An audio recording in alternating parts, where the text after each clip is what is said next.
পাহাড়, সমুদ্র ও ঝর্ণার অপূর্ব মিলন মেলা। কার না ভালো লাগে? চলুন তাহলে গন্তব্য পর্যটন স্পট হিমছড়িতে। কক্সবাজার শহর থেকে মাত্র ১২ কিলোমিটার দূরে। ঠিকমতো যানবাহন পেলে লাগতে পারে বড়জোর ৩০ মিনিট। শহরের কলাতলির মোড় থেকে যেতে পারেন ইজি বাইক বা সিএনজিতে। দীর্ঘ ৮০ কিলোমিটার মেরিন ড্রাইভ সড়ক, নেই কোনো যানজট। দুপাশে অপরূপ দৃশ্য, যেন পাহাড় আর সৈকতের পর্যটকদের কাছে টানার লড়াই। এক পাশে সমুদ্র সৈকত আর অন্য পাশে পাহাড়, সাগরের পার ঘেঁষে সারি সারি ঝাউবন। মেরিন ড্রাইভ সড়কের পাশে পাহাড়ি নানা রঙের ফুল, তার মাঝে দেখা যাবে নীল জলরাশি ও ঢেউর খেলা। কাশবন ও পাহাড়ি ফুলের সৌন্দর্য আর জেলেদের সাগরে মাছ শিকারের দৃশ্য। এমন দৃশ্য দেখে কিছুক্ষণের জন্য থামতেই হবে। নিজেকে প্রকৃতির অপরূপ সৌন্দর্যে ফ্রেমবন্দির ইচ্ছা জাগবেই।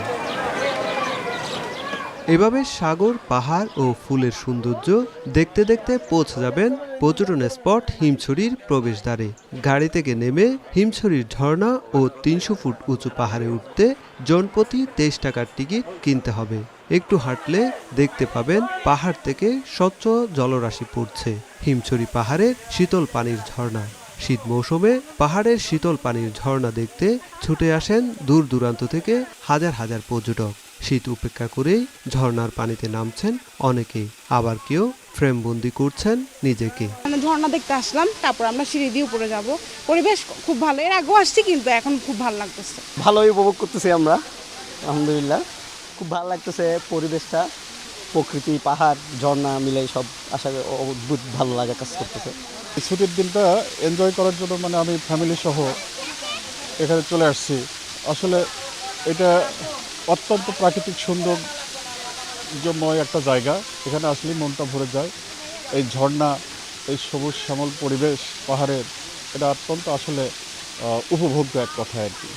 খুব সুন্দর জায়গা। মেরিন ড্রাইভটা তো খুবই সুন্দর, একপাশে সমুদ্র, একপাশে পাহাড়, তারপরে এই যে ঝর্ণা, এগুলো খুবই সুন্দর।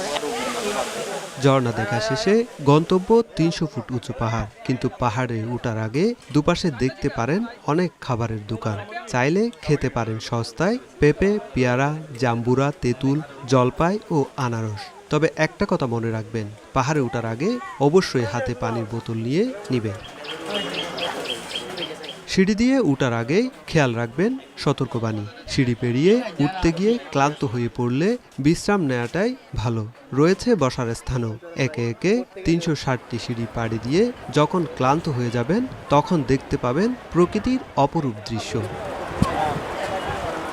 যা দেখে দূর হয়ে যাবে নিমিষেই ক্লান্তি। সারি সারি পাহাড় আর সমুদ্রের মনোমুগ্ধকর দৃশ্য দেখে অবাক হবেন। পাহাড় আর সমুদ্রের অপরূপ মিতালি দেখতে দেখতে কিভাবে যে সময় কেটে যাবে তা বুঝতেই পারবেন না। চাইলে ছবিও তুলতে পারেন। ছবি তোলার জন্য রয়েছে অর্ধশতাধিক ফটোগ্রাফার। আর ক্লান্তি দূর করতে পান করতে পারেন ডাবের পানি। এখানে আসার পরে নিচে থেকে ৩০০ ফিট সিঁড়ি ধীরে ধীরে ভেঙে ভেঙে উপরে উঠলাম। তো উঠতে কষ্ট হয় বটে, কিন্তু ওঠার পরে যে সিনারিওটা, যে পাহাড়ের দৃশ্য উপর থেকে এবং সমুদ্রের যে দৃশ্য, এটা দেখে খুবই সুন্দর লাগলো। এবং সবাই, আমি আশা করি কেউ আসলে এখানে তার অবশ্যই এখানে ভালো লাগবে। এটা আসলে অন্যরকম। আমি লাস্ট টাইম এসেছিলাম অনেক বছর আগে, আজকে এবার আসলে অনেক ডিফারেন্ট। বাট ডিসেম্বরে তো অনেক বেশি পর্যটক থাকে, বাট কোভিডের কারণে আসলে অনেক কম এখন পর্যটক। তো এখন মানুষজন ছাড়া সমুদ্রের অনুভূতিটা একটু অন্যরকম। সব মিলে আসলে অসাধারণ অনুভূতিটা। কষ্ট করে উপরে উঠেছি এত সুন্দর ভিউটা দেখার জন্য, তাহলে তো এই উপরে ওঠার কোনো মানে ছিল না। আর ভিউটা তো খুবই অসাধারণ, পাহাড় থেকে পুরো সমুদ্র ভিউটা আসলে খুবই ভালো লাগছে।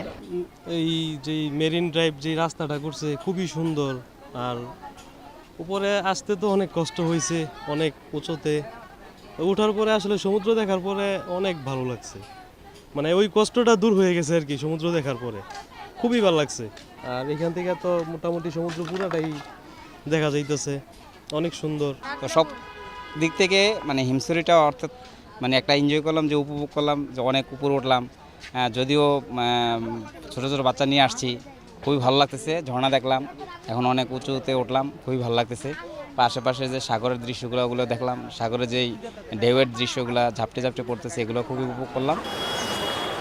পুরো হিমছড়ি পর্যটন স্পটটি দেখাশোনা করেন দক্ষিণ বন বিভাগ। তারা বলছেন এই স্পটটি ঘিরে পর্যটকদের ভিন্ন মাত্রায় বিনোদন দেওয়ার চেষ্টা চলছে। হিমছড়ি জাতীয় উদ্যানে এখানে আমাদের দেখার মতো আপনার পাহাড় আছে, ঝর্ণা আছে, তারপরে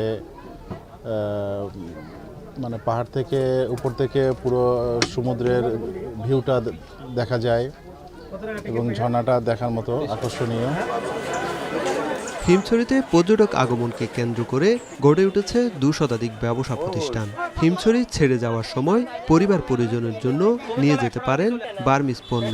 নানা পণ্যে সমাহার নিয়ে দোকানদাররা বসে থাকেন সকাল থেকে সন্ধ্যা অবধি। শীতে পর্যটক সমাগমে ব্যবসাও জমে ওঠে। মাশাআল্লাহ ব্যবসা হচ্ছে। আগে মনে হয় যে লকডাউনের কারণে লোকজন আসতে পারে নাই, আমাদের বিজনেস তো অফ ছিল, মানে বেকার ছিলাম ওই সময়। এখন তো আলহামদুলিল্লাহ লোকজন আসতেছে, করোনা একটু হচ্ছে, একটু মাশাআল্লাহ চলতেছে। লোকজন আস্তে আস্তে আসতেছে, লোকজন হবে আরও সামনে, প্রচুর লোকজন হবে। আমরা তো এখানে 2003 পর্যন্ত ডাব বিক্রি করি, এখানে প্রায় সময় ডাব বিক্রি করি, সবাই উপরে উঠে ডাব খাই। এখন আল্লাহর রহমতে আমরা কিছুটা এই শান্তির মধ্যে আছি, কিছুটা পর্যটক আসতেছে, পর্যটকের কারণে আমরা কিছুটাই এখন শান্তি ভোগ করতেছি। করোনা ভাইরাস সংক্রমণ রোধের কারণে মিনিমাম এখানে 8 মাস পর্যন্ত দোকান বন্ধ ছিল। যেহেতু এখন ব্যবসা বাণিজ্য মোটামুটি চালু হয়েছে, এখানে মিনিমাম ধরেন না 200-250 মতো দোকান আছে, 1-1,500 মতো কর্মচারী আছে। আমরা করোনা প্রস্তুতি নিয়ে মোটামুটি মার্চ পরে আমরা ভালোভাবে ব্যবসা বাণিজ্য করতেছি। আমরা আরও আশা করব ইদানিং আরও পর্যটকের সংখ্যা অনেক বাড়তে পারে, আমরা এই আশা আসলে ব্যক্ত রাখি। এবার চলে যাওয়ার পালা। হাতে সময় থাকলে যেতে পারেন ইনানি বিচে, না হলে 300 থেকে 500 টাকা ভাড়ায় সিএনজি কিংবা ইজি বাইক যুগে আবারও ফিরতে হবে কক্সবাজার শহরে। সুজাউদ্দিন রুবেল, সময় সংবাদ, কক্সবাজার।